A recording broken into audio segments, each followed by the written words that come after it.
All set, Tom.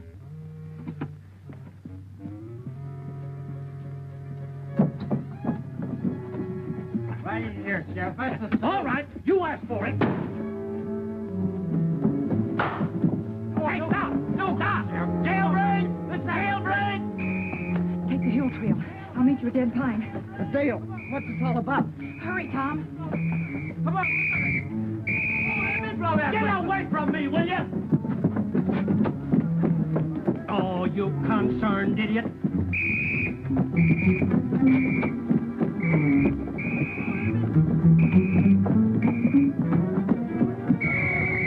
What's all the rumpus? Tom Lee's broke out. You incompetent fool. Get a posse. Randall, hurry!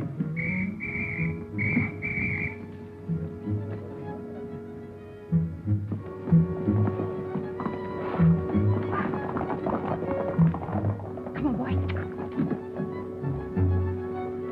Pat. Tom took the hill trail. Cover his tracks. Sure thing.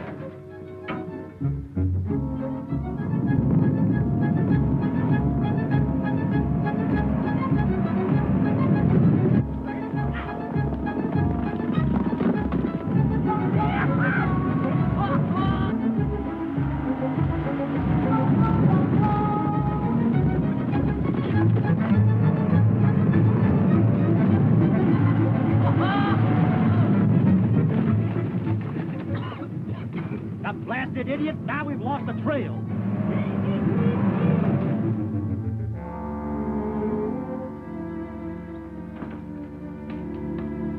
Hi, Bullet.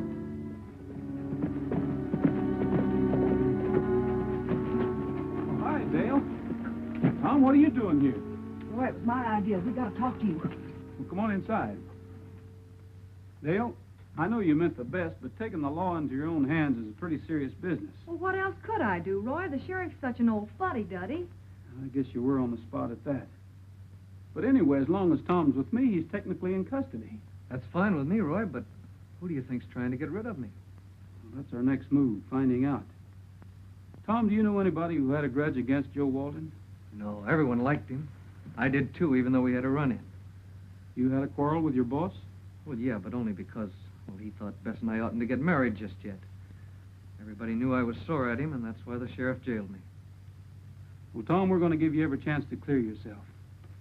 Whoever's got it in for you will likely keep a close watch on Bess. They'll figure you'll try to get in touch with her. You're probably right. This may not work, but all we can do is try.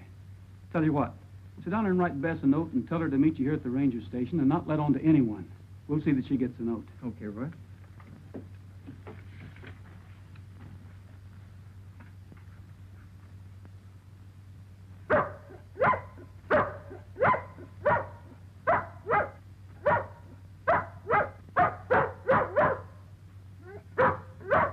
Hold it, Bud. Hold it. I'm sorry, fella. You know, he hates this dog whistle. It's funny how they can hear those vibrations and we can't. Oh, it's Pat. He can deliver that note. Hi, Pat. Hi, everybody. Well, I slowed down that posse, okay? Only trouble was the wind changed. Listen, we got a little job for you. Well, I'd be glad to do anything as long as they work.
can handle him, Tom.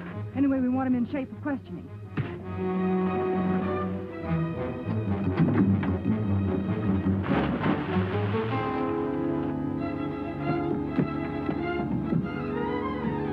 Here, water boy.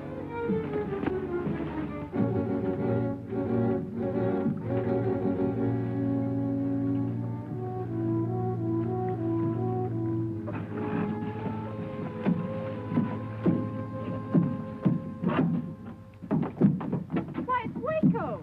Waco? Do you know him? Yeah, he works for Saul Parker. Saul Parker. Well, let's go up the house and get dried out.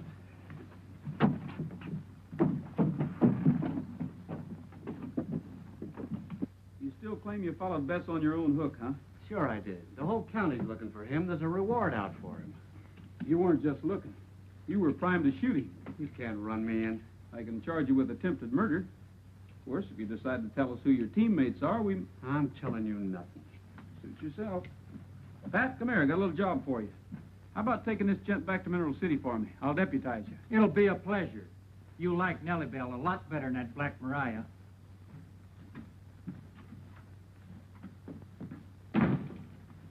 Dale, what do you say we take a run out to the Parker Ranch?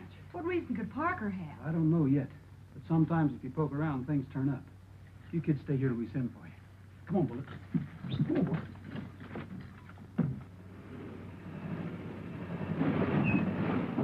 Oh, now, Nellie Bell, you can't do this just when I've been appointed an officer of the law. Oh.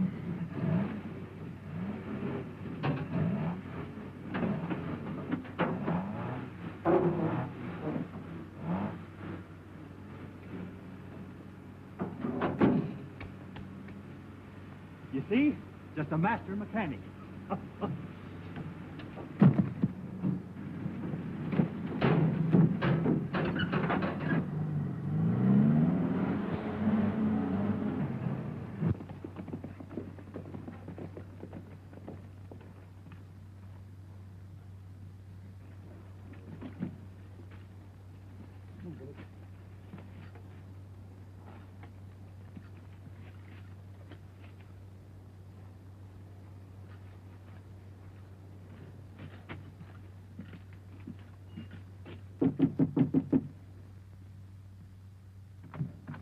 Well, hello. This is a pleasant surprise. Come in, won't you? Thanks. I hope we're not disturbing you, Mr. Parker. Why, of course not. Any news of Tom Lee? Nothing definite. Well, they can't catch that murderer too soon for me. Joe Walton was my best friend. We came to see you about Dr. Dodd. Yeah, he's pretty depressed about having that hospital fund stolen. Roy and I wanted to help, so we thought if everyone gave what they could... Oh, you want a contribution? I'd be delighted. I'll make out a check.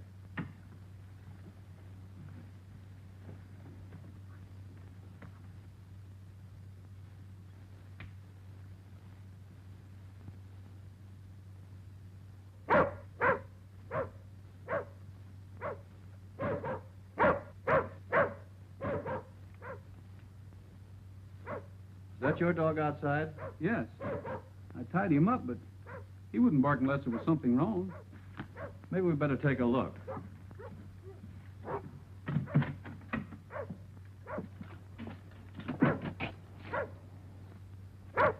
I don't see anybody. Well, you better take a look around your barn. I'll check the back of the house.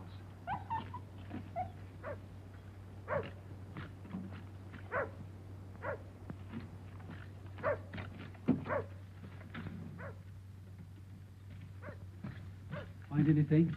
Nothing special, except it looks like Parker's planning to buy a lot of ground on Silver River. Well, that's where the government's putting in that new dam.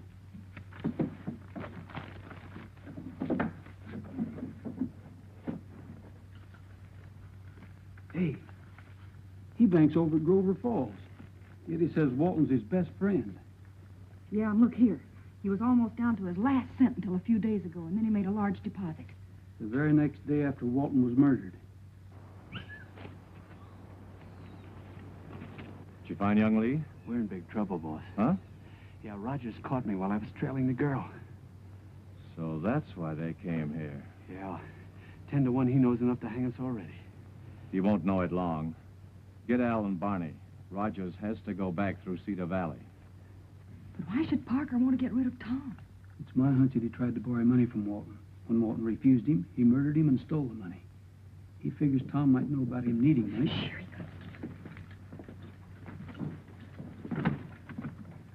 Well, I guess it was a false alarm. There's nothing around back. Well, there you are. Thank you. It's always a pleasure to help out. It's awful nice of you, Mr. Parker. Well, we'll be seeing you. Yes, indeed.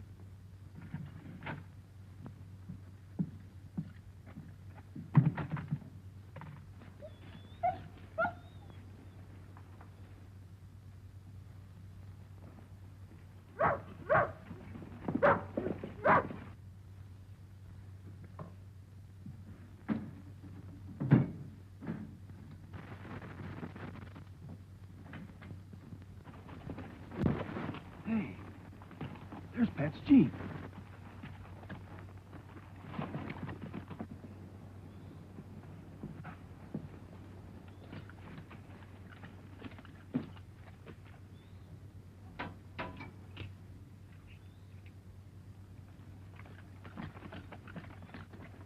Waco got away. Chances are he was talking to Parker while we were inside. And Parker knows we're after him. Yeah. Doesn't take much figuring to guess what his next move will be either. If Parker tries anything, we can be pretty sure my hunch was right. Listen, Dale. Go to the ranger station and call the sheriff. I'm going to try to draw Parker out. Roy, you might be killed. I'll be careful. Take Bullet with you. Bullet, come on, boy. Come on.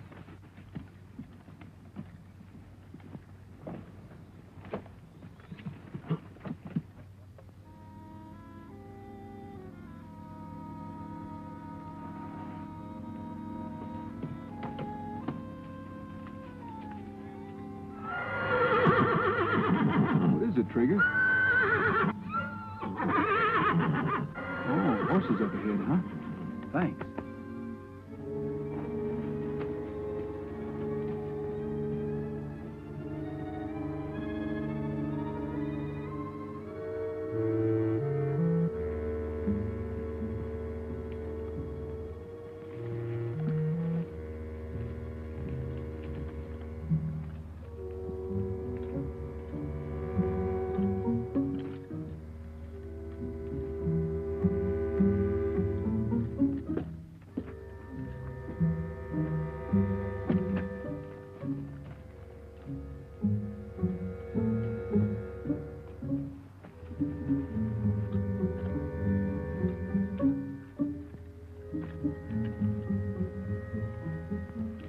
Waiting for somebody?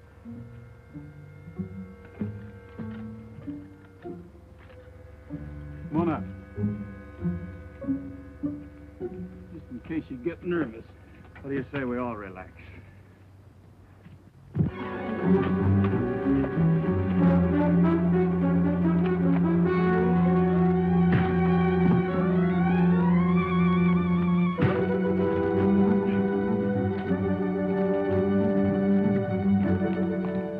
Hold it, Miss Evans. You ain't going nowhere.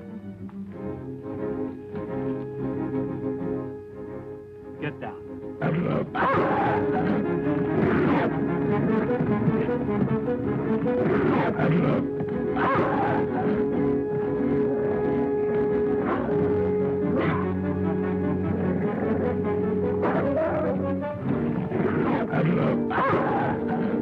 Bullet, Dale, what happened? plenty. Pick him up, Randall.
thunder's going on? I've got Tom Lee locked up in Mineral City, and Dale says I've got the wrong man. You have. Take a look at Parker's bank book. You'll find that he came into a large sum of money the day after Joe Walton was murdered. He tried to kill Tom Lee because he thought Tom Lee suspected him. You can't prove any of that? It's not my job to. But I don't think the courts will have any trouble at all. Congratulations. Thank you, sir. Thank you. And I hope that you'll be very, very happy. Congratulations. Well, Tom and Bess finally made it to the altar. Yeah, they're swell kids, and they'll be happy, too. You bet. Have a cigar. Don't smoke, thanks. Don't drink either. Yeah.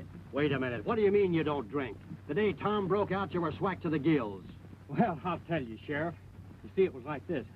I was doing the Barker Act, and Dale come up to me and she says, Pat, she says, you got to do something for me, and for Tom, too, because I think he's innocent. And Roy thinks so, too, she says. So, we figured that... Hey! Someday maybe he'll learn to keep that mouth shut. We hope so.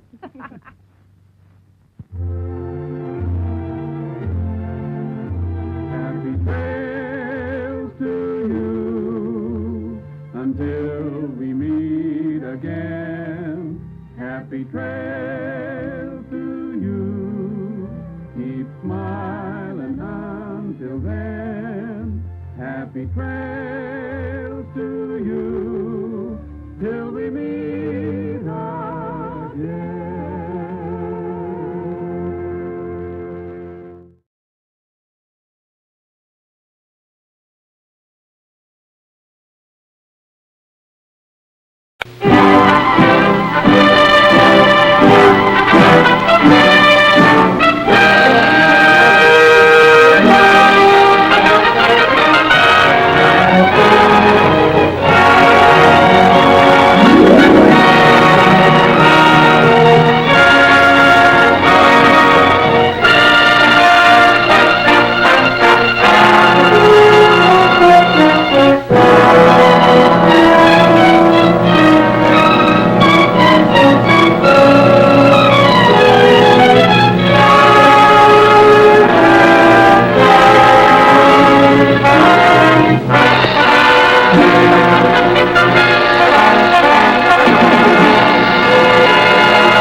Who used this phone last? The girl.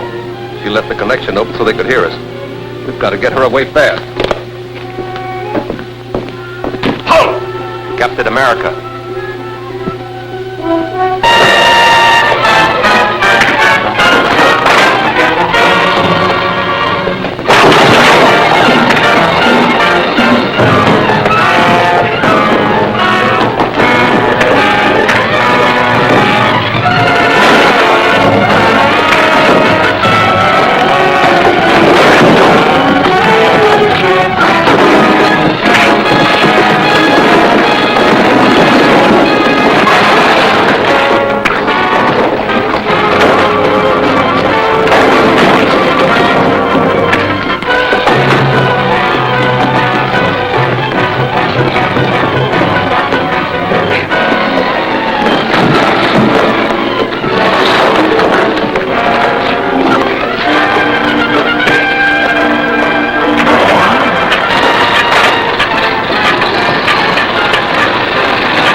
Either the district attorney and Captain America are one and the same man, or else they're working very closely together. The girl called the DA's office and left the phone open so they could listen to us. Then Captain America arrived. Well, we'll fire over our Captain America in due time. Now we must get ready for the next move. The next move? Yes, against Henley, the petroleum magnate. He also was a member of the Mayan expedition which discredited me. I've sent him an extortion note, which he's sure to take to the district attorney. And we must learn what the DA intends to do about it. So you're to install a radio dictaphone in the district attorney's apartment. In his apartment? If he should find me there... Ah, but he won't. I've arranged to have him come here.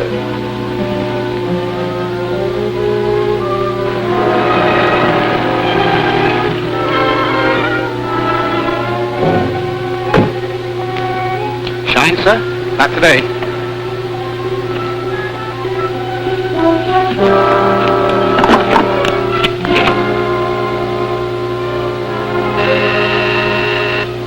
Yes, Mark? The district attorney has just gone in. Very well. On your way. I'll keep him here long enough for you to finish the job.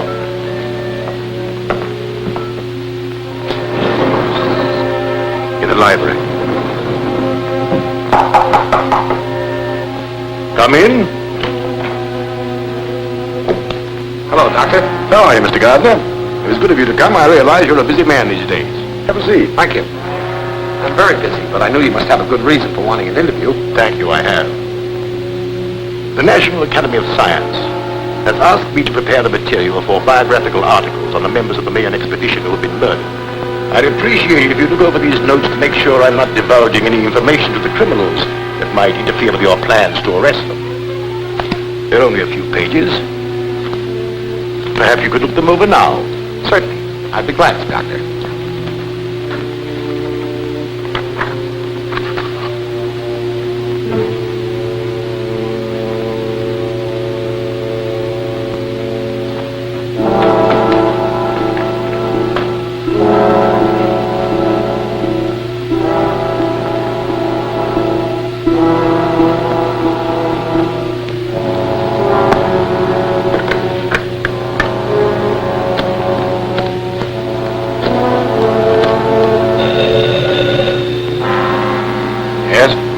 Is the DA still there? No, he just left. That's okay. I'm in his apartment now, and I'll have time to finish. Open your receiver and set it for 20 megacycles, and I'll give you a test. Very well. Gruber.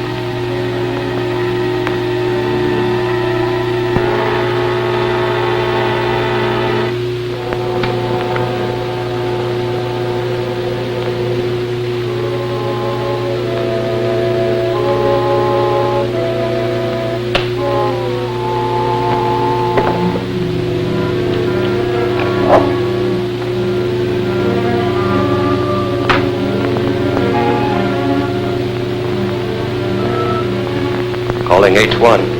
M3 calling H1.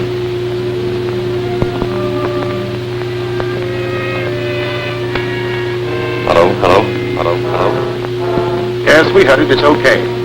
Now get out of there quick. The DA may be back any minute. Right.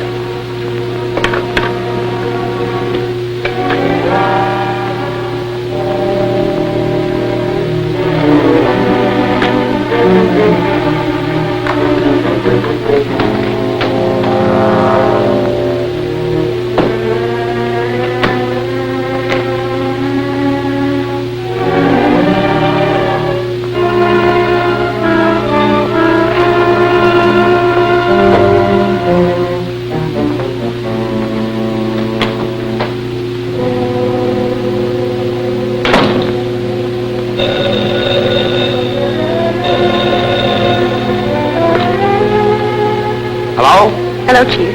Mr. Henley is here. He's in a panic. Henley? Petroleum magnate? Yes, he's waiting in the outer office. He's received an extortion note signed by the Scarab. He wants to see you at once. Oh, I see. All right, Gail, get a police escort and bring Mr. Henley here. When did he arrive? About 10 minutes ago. I've been trying to get you, but your line was busy. What? What's that? I said I tried to get you, but your line was busy. All right. I'll expect you in about 15 minutes. Very good. When Henley arrives, we know exactly what they propose to do. Now, Mr. Henley, what is this about an extortion note? They mean business, Gardner. Something's got to be done quickly. Henley, if you value your life, you will obey the following instructions implicitly. Draw $100,000 in currency from your bank and return home with it. Wait there for a telephone message instructing you as to the exact time and place where the money is to be left. Scarab.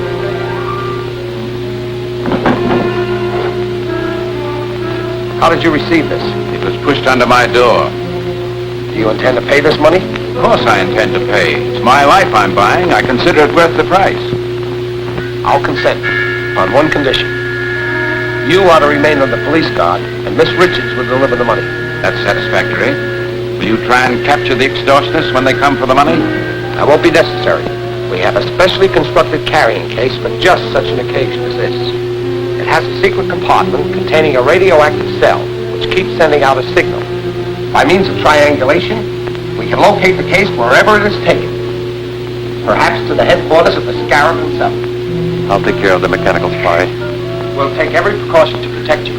But remember, we're probably dealing with a homicidal maniac. You call me at my office as soon as you learn where the money is to be delivered. I will. We'll walk you to the elevator. Now the homicidal maniac will plan a counterattack. Bye, and good luck. Thank you.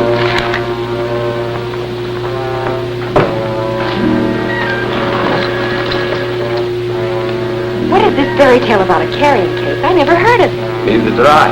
It's a good idea. But you told Mr. Henley. I not only told Henley, I also told the Scarab.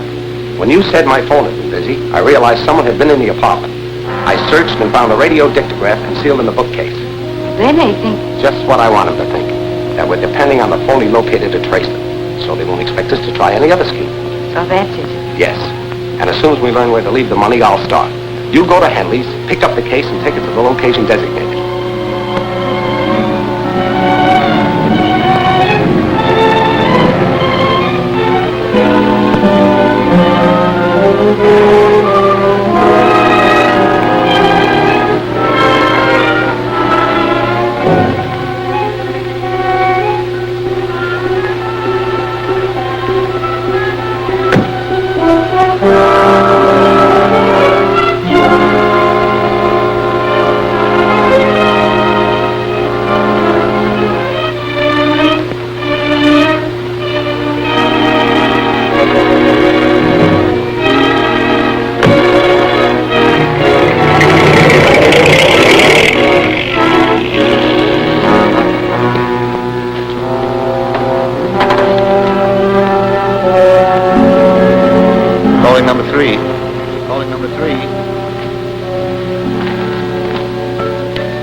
Okay, come in. The girl came out alone and left the case.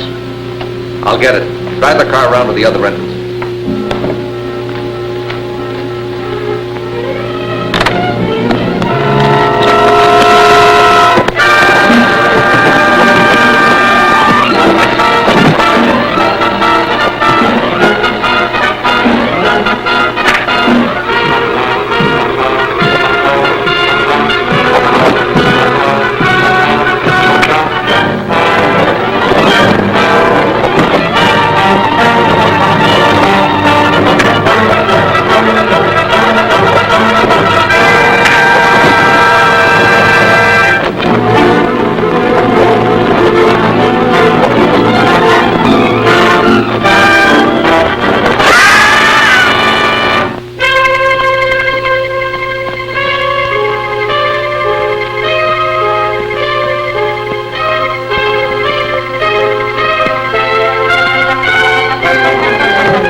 Take this case and drop it down the shaft at the end of the tunnel. Okay.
case and drop it down the shaft at the end of the tunnel. Okay.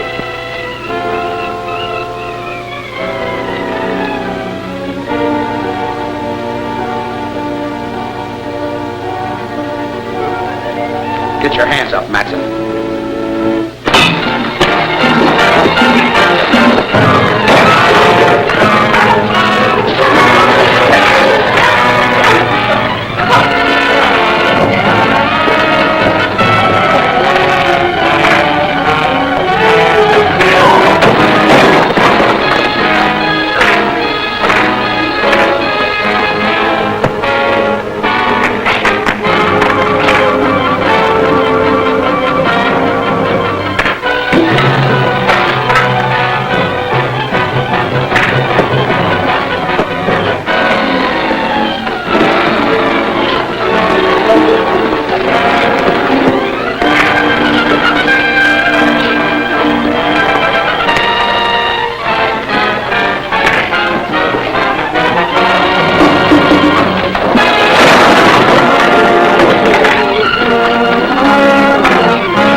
I took it right from under Captain America's nose and finished him off at the same time. You should have gone down the shaft to make certain. Anyhow, we got the money and outsmarted the district attorney. Perhaps. Rupert's checking now. We're right. The money is hot. District attorney tricks Scarab. Extortion money useless. The district attorney's office has just announced that the extortion money delivered by J.C. Henley, wealthy oil man, to the criminal gang headed by the Scarab is useless to them. The serial number on every bill was listed. Banks and business houses have been notified to keep a sharp lookout and phone the police at once should any of the money be presented. A list of the serial numbers will be found on page 3.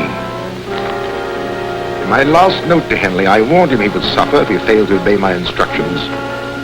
Now I shall demonstrate to him what it means to disobey the Scarab. Matson, proceed with our original plan. Yes, sir. How soon can you be ready to strike? By tonight.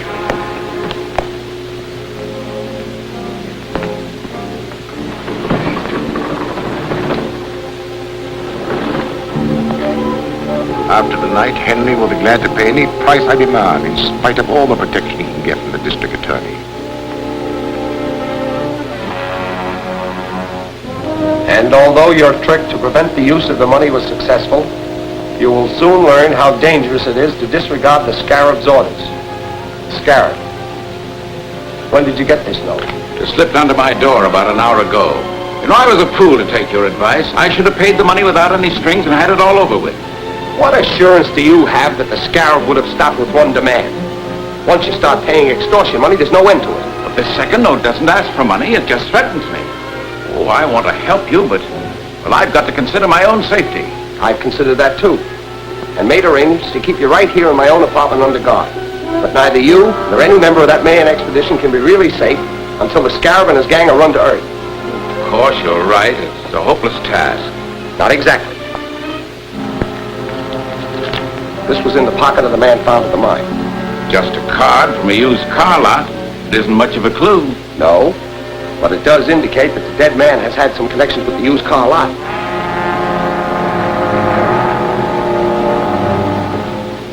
You the manager? Right. I'm Gardner, district attorney. Oh. Sit down. Thank you. What's on your mind? Have you ever seen this man? Why, yes. I sold him a truck the other day. What type? Panel job. I've got the specifications right here. Funny thing about it, too, he had me looking for several days. Have to be just right. Nothing else would do. Here. 18 feet long, 5.5 wide, 8 high. Double doors in the back with 12-inch window in each. License number? XM 7643. Was it in condition to be driven away? No. My tow car delivered it to a garage on the other side of town. Which garage? I don't know. The night man made the delivery. I'll ask him when he comes on tonight.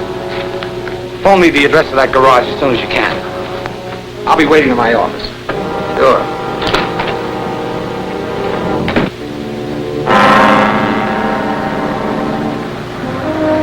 So far, the only clue we have is the license number. Now we're free.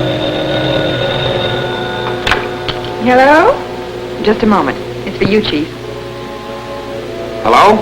Hello, Mr. Gardner. I have the information you want. It's Martin's garage on 5th Street. That's right. Martin's garage.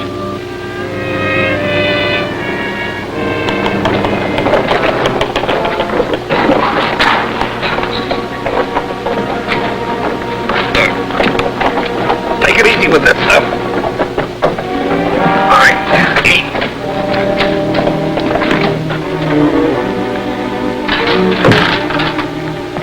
This sure looks like one of the real company trucks. Yeah, good job. That's exactly like the one used at Henley's plant. Hurry up. I'm supposed to be on my way to the oil plant now. Hey, what about Barton? He's getting the blueprints. I'll pick him up on the way. Slide the door back, will you? Here.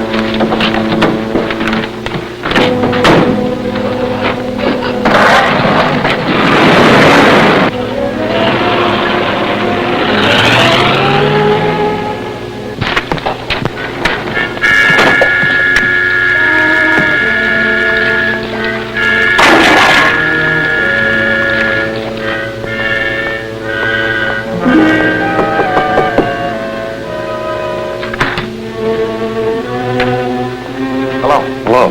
What can I do for you? I'm the district attorney. I'm looking for a large panel truck. Well, we don't sell trucks. We only fix them. You misunderstand me. A large panel truck was towed in here the other day for repairs.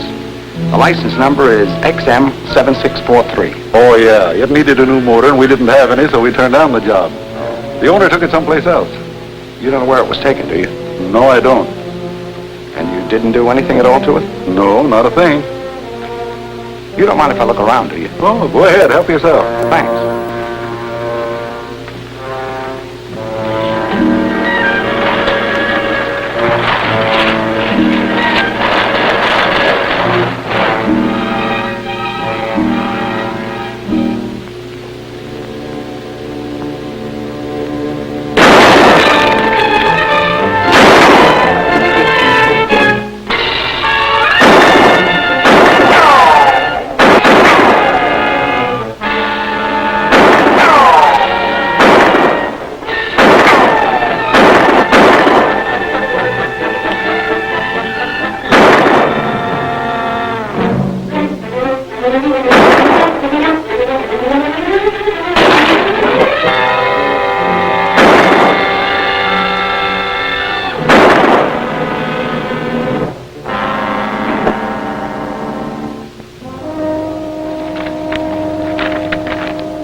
Get inside. Phone for some of our men. Check the place carefully.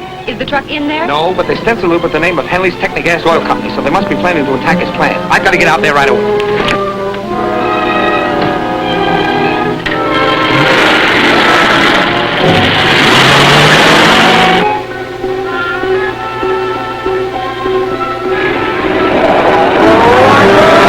Hey, wait a minute! I've never seen you before. New man? Yeah. I'll have to see your pass.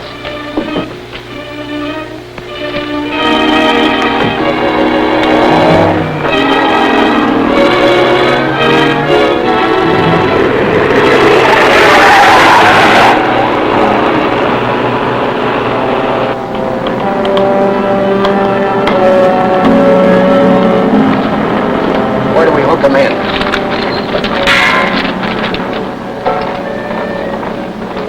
Connected into this pipe. The nitro gas will feed through these pipes into every building in the plant. Wait. 200-pound pressure on this line. I'll close the master valves.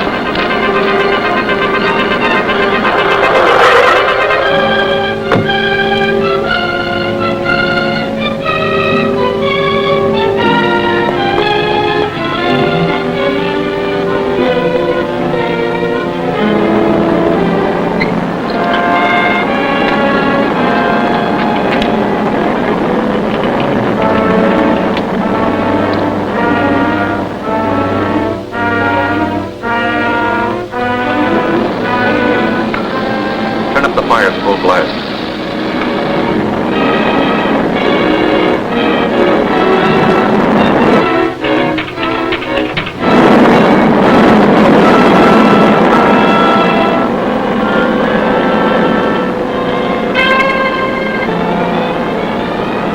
Steam will carry the nitro gas into every building in the plant.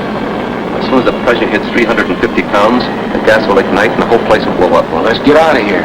Open up that master valve.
Bueno.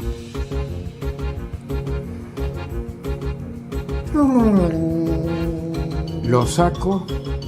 ¿Quiere que le haga la música de fondo? Bueno. Lo saco del cuadro. Lo traigo a la vida real y se convierte una persona en carne y hueso. El Chaveta. ¿Cómo anda el Chaveta? Hola. Gusto de verlo. ¿Qué dice usted? Hola. Bien. Déjeme que le dé un abrazo. ¿Cómo no, amigo? Qué lindo. Usted es un verlo. amigazo de años. Sí, señor. Muchos años juntos. Mucho. Me acuerdo cuando estaba usted ahí frente a la iglesia allí al costado allá arriba. ¿Se acuerda usted? ¿Cómo se llama ese lugar? Al lado de la iglesia. Frente a la iglesia ahí. Me acuerdo. ¿La Merced puede ser? Ah, la Merced, sí, de Apune. Sí, claro. Bueno, No, el no. 9 de julio, la peatonal. El peatonal. Pues la iglesia de la Merced está... No, está en Bianfura, no es la que está en Vélez Arfiel y General Paz, va todavía. La verdad que no conozco bien el tema ese de las iglesias. Sí, bueno, está Porque la- son tantas iglesias que han hecho. Yo, Y bueno, pero hay 4 o 5 que son tradicionales en Córdoba. sí, sí. Cuando estaban haciendo la catedral, ¿se acuerdan de la catedral? ¿Dicen la catedral? No, yo no estaba, 1500 y pico, 1600. Ah, ¿no estaba usted? Usted tampoco, no, usted tampoco. Sí, ahí estaban los cosos, ¿vio? Haciendo ¿cómo se llama? Poniendo las piedras. Demoraron bastante, además mucho material que venía de Europa en los barcos. Sí, los come chingones. Los come chingones eran muy pagos.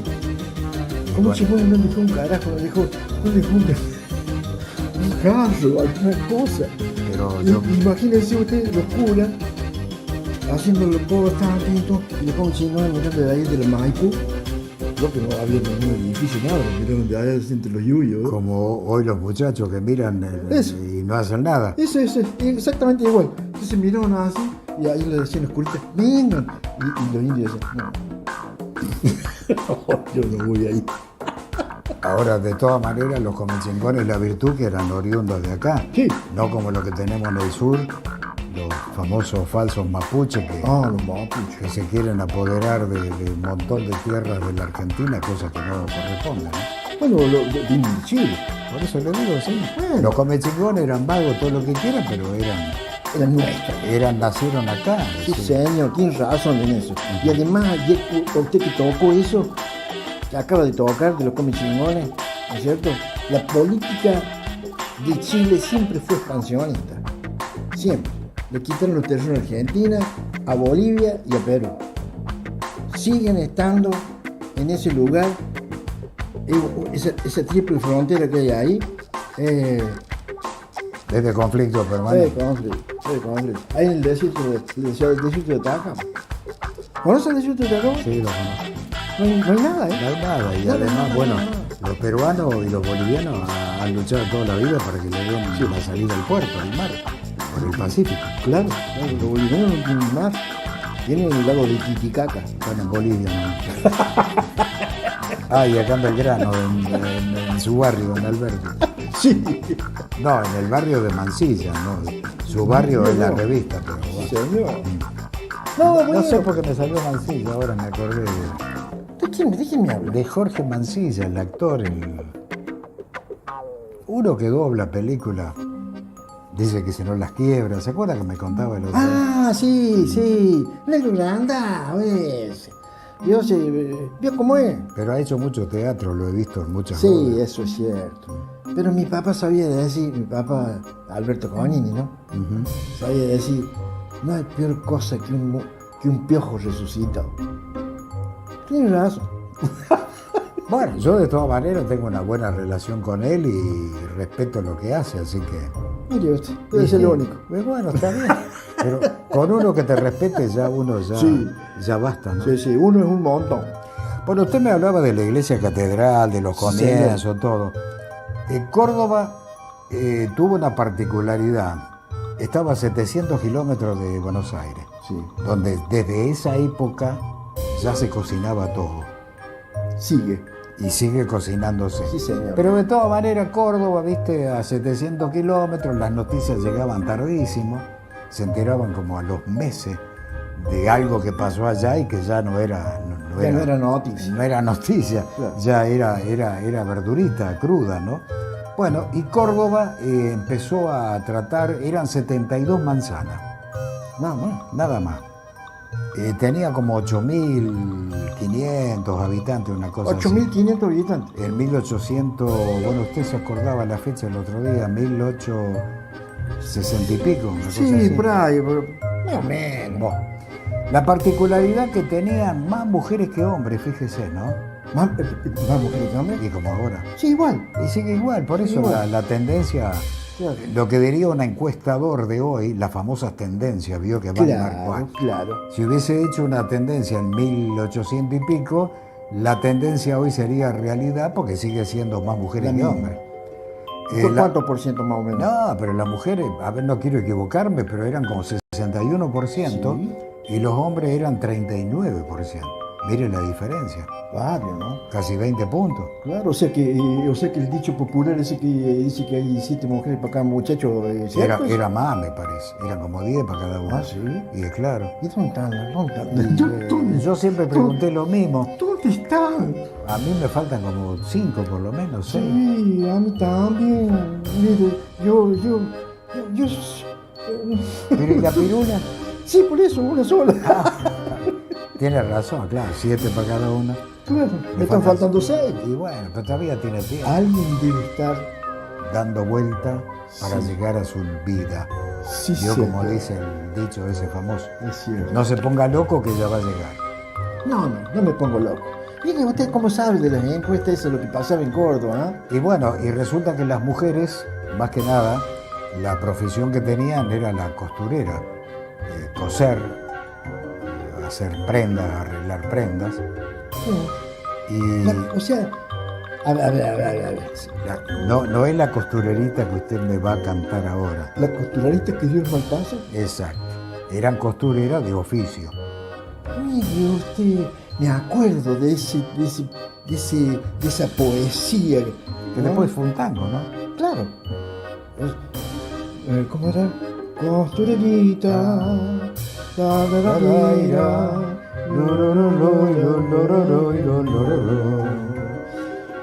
¿Qué diste?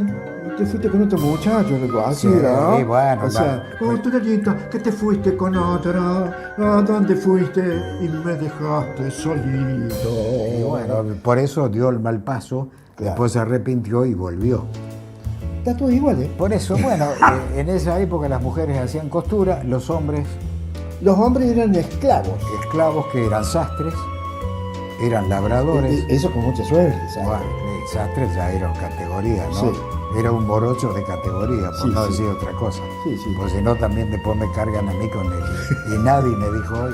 Sí. Bueno, los morochos, cuando llegaban a sastres, ya tenían otro estatus. No, claro. Pues ya, si no, era ya pasaba a ser de la clase media. Exacto, claro, ya tenía un poco más de estatus que los otros que eran labradores, Claro. eran peones, hacían la tarea pesada, digamos. Sí, así lo hacían los pozos, ¿cómo se llama? ¿Cómo era? Los cimientos, todas esas Claro, cosas. y los gallegos eran los vivos de siempre, eran los comerciantes. Claro. Ponían los bares, imagínate, los barcitos clásicos, con mucho mármol, y eran comerciantes, tenían... Está todo igual. Sí, por eso, esa costumbre no ha cambiado. Pero además, cuenta también porque usted me sacó el tema con la catedral y yo empecé a rebobinar. Es que eso está muy bueno. Nueva Córdoba, La Cañada, Sí. no sé qué otro barrio, era un poco el perímetro. Alta Córdoba, en Nueva Córdoba, era el perímetro de lo que era lo que iba a ser la famosa ciudad de Córdoba. Claro. Y después de ahí se divide una parte de la cañada hasta el tropezón. Como dice usted, los morochos le decían el trompezón. El trompezón, claro. ¿Vio? Que era, el trompezón llegaba hasta el matadero de los militares, que es pasando el barrio de Don Bosco. Claro, un barrio muy conocido y popular ahora. Claro. Y eso se llamaba, todo eso se llamaba el pueblo de la toma. Pueblo de la toma. A propósito de la toma de agua. De la toma de agua que iba a los barrios. Claro. Y que después ya no toma más el agua porque el infiernillo, que no se llama infiernillo, Ya me contó que era la salada. el agua salada, Sí. empezó a meterse el agua salada. Por eso tuvieron que levantar esa toma. ¿Y de dónde la traían después, como la conocemos ahora? Claro, como ahora, de allá del otro lado. De allá del lago, por la Por calera. la calera y todo eso. Y don Aguas Cordobesas que la trata Claro. de purificar y distribuir. Claro. Una vez le hice una pregunta a uno de los negros, eso, Sí. de los morochos. del agua cordobesa. Y entonces le pregunté yo, y le puse el francés, ¿eh? Sí, claro. No tienen un bronco barro los franceses, nosotros, lo que le hemos ganado el mundial. Bueno, pero siempre hicieron buenos negocios con nosotros. Igual. Sí, le pregunté yo, ¿en qué invirtieron? No, bueno, arreglamos las cañerías, y digo, pero no hicieron ninguna cañería nueva. Entonces le pregunté, ¿por qué para tirar la cadena del baño usted tiene que tirar agua potable? ¿Por qué no hacen otra cañería con agua hervida para no gastar el agua potable? ¿Y sabe qué me dijo? ¿Qué contestó? Nada más. Eso. Y bueno, ¿qué va a hacer? Ya lo llevé para otro lado. Sí, ya Ya me-